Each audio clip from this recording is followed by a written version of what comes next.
Hey, welcome back. So, think of it this way.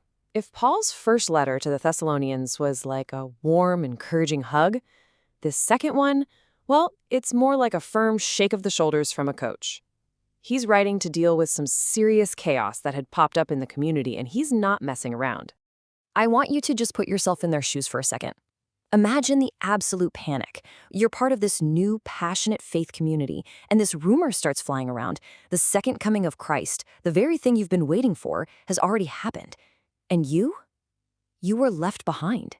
This wasn't some abstract idea. It was a real, terrifying fear that was gripping the church in Thessalonica. And that crisis is exactly why Paul had to write this letter.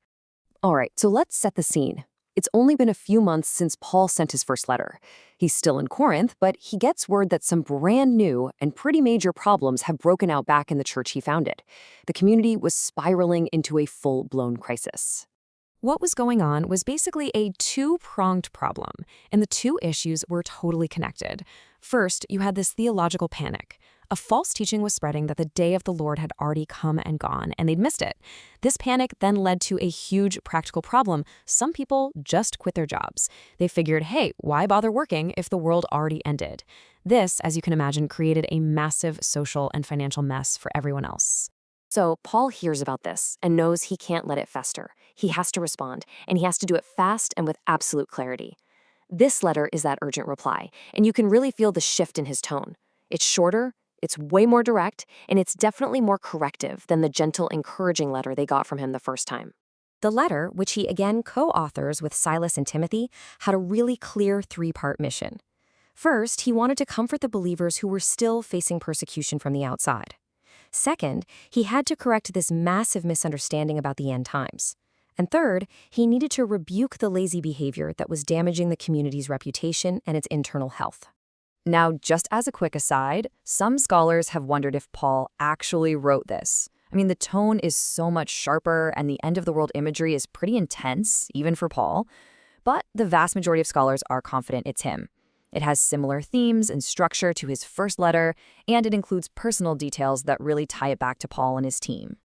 Okay, let's dive into the main event. This fear that was literally tearing the church apart. Paul knew he had to tackle their anxiety about the day of the Lord head-on, and with real authority.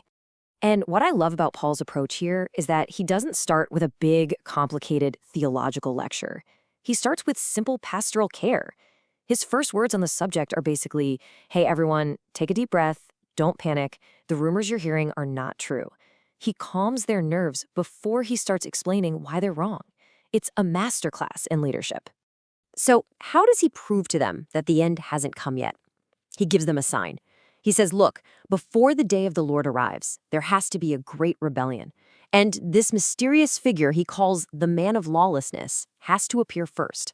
This adds a little bit of, apocalyptic intrigue to the whole thing. Now, people have debated for centuries about who or what this figure is. Is it a specific person who will show up in the future, like the Antichrist? Or is it more of a symbol for a system or a spirit of rebellion against God? But for the Thessalonians, Paul's point was much more simple and practical. He was basically saying, hey, have you seen this happen yet? No? Well, then the end hasn't come. You can relax. All right, so with their theology corrected, Paul pivots to their behavior. He directly confronts the people who had stopped working and were now just mooching off the rest of the church community.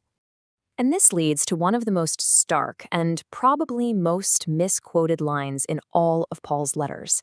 It sounds incredibly harsh, doesn't it? If you don't work, you don't eat. It's so blunt, but the context here is absolutely everything.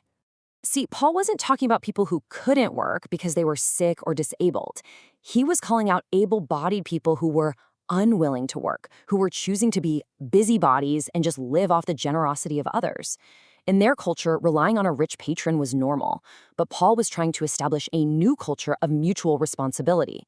His command was a practical solution to stop people from taking advantage of the system and to bring order back to the community.